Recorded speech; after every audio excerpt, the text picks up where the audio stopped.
Hi, మీ ధనంజయ్. నేటి ప్రపంచం. 2000 సంవత్సరం గుజరాత్ కచ్ జిల్లాలో భూకంపం వచ్చిన తర్వాత అక్కడ నివసించే కొంతమంది తెలుగు కుటుంబాలు చెల్లాచెదురైపోయాయి. కచ్ జిల్లా గాంధీధాంలో పోర్టు దగ్గర ఉన్న జునాయ్ కాండ్లా, న్యూ కాండ్లా అనే ప్రదేశంలో ఎక్కువ శాతం శ్రీకాకుళం జిల్లాకు చెందిన వారే ఉండేవారు. ఆసియా ఖండంలో అతి భయంకరమైన కెమికల్ స్టోరేజ్ అయ్యే ప్లేస్ కాండ్లా టెర్మినల్లోనే. ఎప్పుడైతే భూకంపం వచ్చిందో కొందరు అక్కడి నుండి దూర ప్రాంతాలకు వెళ్ళిపోయారు. కొంతమంది గల్ఫ్ దేశాలు బాటలు పట్టారు. అలా గల్ఫ్ దేశాలు బాట పట్టిన వారిలో శ్రీకాకుళం జిల్లా వజ్రకుత్రం మండలానికి చెందిన ఒక వ్యక్తి కుటుంబంతో కాండ్లాలో నివసించి భూకంపం తర్వాత ఊర్లో కుటుంబాన్ని వదిలి గల్ఫ్ దేశం వెళ్ళడానికి నానా ఇబ్బందులు పడ్డారు. ఎంతోమంది ఏజెంట్ల చుట్టూ తిరిగాడు. ఎన్నిసార్లు బొంబాయి రమ్మంటే అన్నిసార్లు వెళ్ళాడు. ఎందుకంటే ఆయనకు గల్ఫ్ దేశం వెళ్ళడం అదే మొదటిసారి. తాను గుజరాత్ తప్ప వేరే రాష్ట్రంలో ఎప్పుడూ పనిచేయలేదు. తనకు అలవాటైన ప్లేస్ కచ్ జిల్లాలో కాండ్లాలో మాత్రమే. ఫ్రెండ్స్, వీడియోలోకి వెళ్ళే ముందు మా ఛానల్ సబ్స్క్రైబ్ చేసి మమ్మల్ని సపోర్ట్ చేయండి. మీకు ఈ వీడియో నచ్చితే ఒక లైక్ చేసి షేర్ చేయండి. భూకంపం తర్వాత ఒట్టి చేతులతో ఆ కుటుంబం ఊరికి చేరుకుంది. ఊరిలో కొన్ని రోజుల తర్వాత తెలిసిన వారి దగ్గర లక్షల్లో అప్పు చేసి గల్పబాటు పెట్టాడు ఆ వ్యక్తి. ఇంతకీ ఆయన వెళ్ళిన దేశం సౌదీ అరేబియా.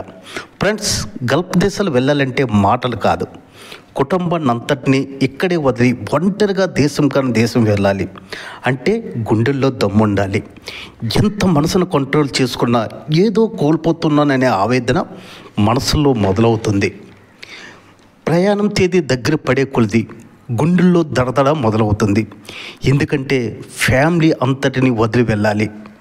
1 నెల 2 నెలలు కాదు, 2 సంవత్సరాలు అక్కడే ఉండాలి. ఏ బాధ వచ్చినా అక్కడే ఒంటరిగా అనుభవించాలి.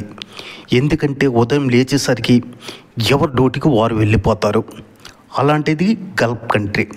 అలానే మనవాడు కూడా 2009లో సౌదీ వెళ్ళడానికి అన్ని ఏర్పాట్లు చేసుకున్నాడు. తాను జాయిన్ అయిన అవ్వాల్సిన కంపెనీ పేరు జామిన్ అప్సా. ఈ కంపెనీలో పనిచేయాలి. ఇక్కడ ఇంకొక విషయం దాగి ఉంది. అందరూ అనుకుంటారు పార్ను వెళ్ళేవాడు జీతం సూపర్, వాడికి ఏం తక్కువ, వేళ్ళల్లో సంపాదన అని ఊర్లో జనం అనుకుంటుంటారు. కానీ మనవాడు సౌదీ వెళ్ళిన తర్వాత తెలిసింది ఆ ఏజెంట్ తనను మోసం చేశాడని. లక్షకు పైచిలుకు అప్పు చేసి ఏజెంట్ చేతిలో పడితే ఆ ఏజెంట్ మాయమాటలు నమ్మి కంపెనీలో జాయిన్ అయితే తప్ప తెలియలేదు తాను నెలంతా పనిచేస్తే 13 లేక 14,000 జీతం దొరుకుతుందని. అదే ఇండియాలో ఫ్యామిలీతో ఉండి నెలకి 30 లేక 35,000 సంపాదించే కార్మికుడు బయటి దేశం అప్పులు చేసుకుని వెళ్తే నెలకి 13 లేక 14,000 జీతం అంటే ఎంత బాధపడాలో మీరే చెప్పండి. ఇలా మోసపోయిన వారు ఎంతోమంది ఉన్నారు. అప్పులు చేసి ఏజెంట్ల చేతిలో డబ్బులు పెట్టి నకిలీ వీసాల మీద దేశాలు వెళ్ళి అక్కడ ఒక రూమ్లో ఉండి ఇటు ఇంటికి చేరుకోలేక అటు ఆ దేశంలో ఉండలేక నరకాన్ని అనుభవించేవారు ఉన్నారు. అయితే ఈ వజ్రపుత్రు వాసి 2009లో ఎలాగో ఒకలాగా సౌదీలో జామిన్ అప్సా కంపెనీలో పనిలోకి చేరాడు. తక్కువ జీతమైనా తప్పక పనిచేయాలి.